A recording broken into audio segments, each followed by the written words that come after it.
तो hello the गीडियो, कैसे हो आप सभी लोग। आई होप कि आप लोग सभी लोग स्वस्थ होंगे, मस्त होंगे।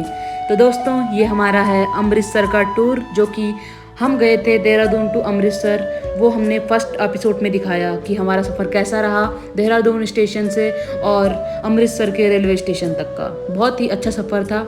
हमने अच्छे अच्छे नज़ारे देखे ट्रेन से। कभी हम ट्रेन के अंदर बैठ रहे थे तो कभी हम दरवाजे पे आ रहे थे। और आगे जाके हमने जलंधर सिटी का बहुत ही अच्छा नज़ारा देखा, जहाँ पर हमें पूरे रास्ते भर में बहुत दूर दूर तक सिर्फ और सिर्फ फसल दिखाई दे रही थी, जो कि थी धान की फसल। और इस नज़ारे को देख के हमारी सुबह हुई थी, तो हमें बहुत ही मज़ा आया इस सफ़र में। तो अब हम जा रहे थे, अमृतसर पहुँचने वाले थे।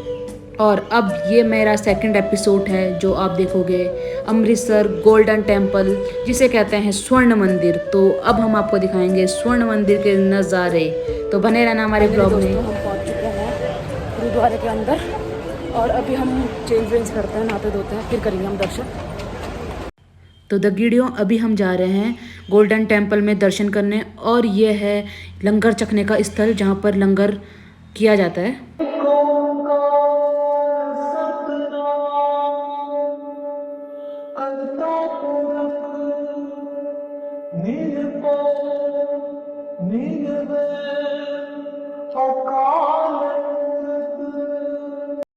द वीडियो, ये दिखाई दिया हमें स्वर्ण मंदिर का नज़ारा। और फाइनली हम पहुंच चुके हैं अपनी डेस्टिनेशन पे, जहां पर हम करेंगे स्वर्ण मंदिर के दर्शन। तो आप देख सकते हो कि भक्तजनों की कितनी ज़्यादा संख्या में भीड़ है। और यहाँ पर बहुत ज़्यादा क्राउड हो रहा था, जिसकी वजह से यहाँ पर आवाज़ नहीं आ पा रही थी और मेरे को बैकग्राउंड में अपनी आवाज़ ऐड करनी पड़ रही है। तो आई होप कि आपको सही लग रहा होगा। और दिखाते हैं हम आपको अब डायरेक्ट गोल्डन टेम्पल के नज़ारे। जो ये स्वर्ण मंदिर है, ये पूरा सरोवर के बीचों बीच बना हुआ है। ये मंदिर 400 साल पुराना मंदिर है। जो ये स्वर्ण मंदिर है, ये श्री अर्जुन देव ने बनाया था। जो ये पूरी नक्काशी, जिसे मतलब कलाकारी कहते हैं, तो ये उनके द्वारा ही की गई है। और स्वर्ण मंदिर के 4 दरवाजे हैं, जो इस चीज़ का प्रतीक है कि इस मंदिर में किसी भी जाति के लोग आ सकते हैं। यहाँ पर कोई रोक टोक नहीं है कि कोई अदर कास्ट का है तो वो दर्शन नहीं कर सकता है। यहाँ पर कोई भी कास्ट के लोग आकर दर्शन कर सकते हैं। तो दोस्तों, जैसे कि आप देख पा रहे होंगे, ये पेड़ है, इसका नाम है बेदी का पेड़। तो इस बेदी के पेड़ के पीछे भी एक कहानी है। वह कहानी यह है कि जो ये सरोवर है, यहाँ पर कोई भी व्यक्ति स्नान करता है सच्चे दिल से, तो उसके दुख दर्द कष्ट दूर हो जाते हैं। और जो भी शारीरिक बीमारी होती है किसी को, तो वो भी दूर होती है।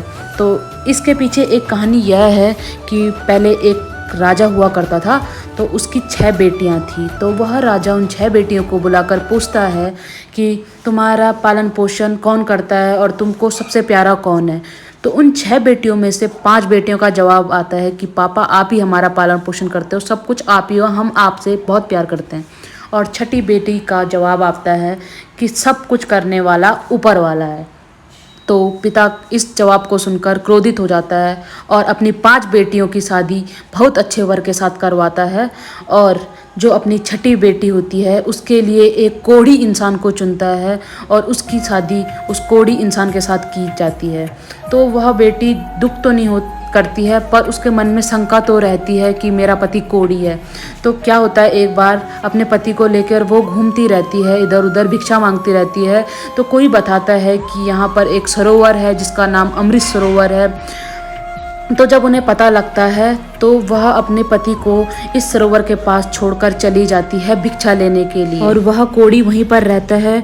और उसी वक्त वह देखता है कि कुछ काले कौवे होते हैं जो इस सरोवर के अंदर डुबकी लगाते हैं और बाहर निकलकर वो सफ़ेद बाज की तरह बन जाते हैं। तो वो देखता है कि ये कौवे तो अंदर जाके सफ़ेद बन के आ रहे हैं, तो मैं भी जाके देखता हूँ एक बारी के लिए। तो क्या करता है, वो कोढ़ी अपनी उंगली ऊपर करके उस सरोवर के अंदर चले जाता है और वो बाहर निकलता है। तो उसका पूरा शरीर ठीक हो जाता है, बिल्कुल हैंडसम बन जाता है। और वो उंगली वैसी की वैसी रहती है जैसे पहले थी। तो उसके बाद फिर जब राजकुमारी वापस लौटती है, तो वो यकीन ही नहीं करती है कि ये मेरे पति हैं। तो वो जब यकीन नहीं करती है, तो राजकुमार जब उसको अपनी उंगली दिखाता है, वो वैसे की वैसे है, उसके बाद वो यकीन करती है। तो यही कहानी, इसकी मान्यता है और ये कहानी बिल्कुल रियल है। और उसके बाद राजकुमार और राजकुमारी खुशी खुशी रहने लग जाते हैं। वाहे गुरु जी दा खालसा, वाहे गुरु जी दा फतेह। तो आप आगे का व्लॉग एंजॉय करो। अब हम चलते हैं सीधा लंगर चखने। अभी हम आए हैं लंगर चखने और जो कि है बहुत ज़्यादा भीड़।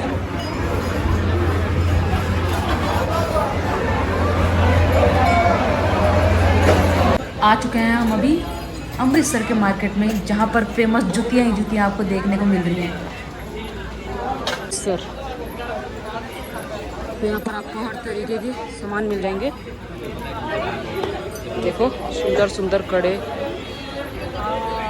और यहाँ पर लस्सी जो कि यहाँ की बहुत फेमस है। ये पूरा मार्केट, और ज़्यादातर यहाँ सूट और ये कड़े वगैरह और जूती वगैरह ज़्यादा फेमस है। यहाँ के सूट,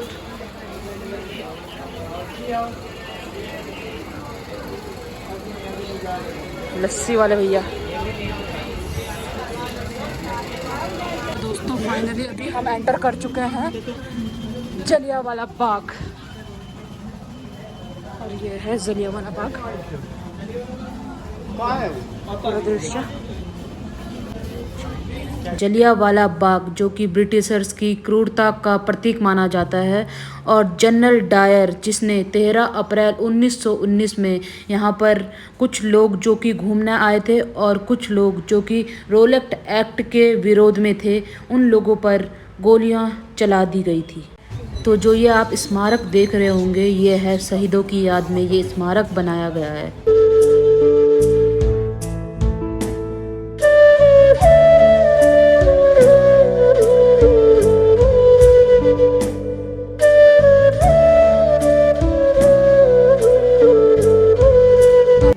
हो ये अभी गोलियों के निशान अभी तक है सारे, ये पूरे गोलियों के निशान है यहाँ पर।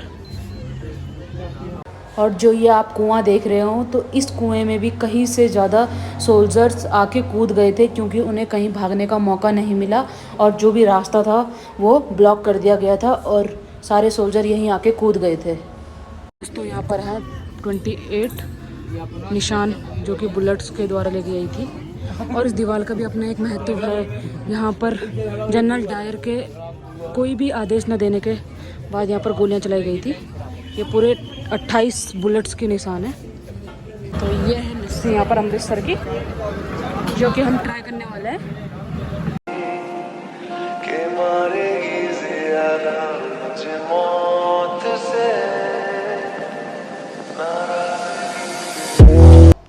और उसके बाद किया हमने अमृतसर का चाट टेस्ट।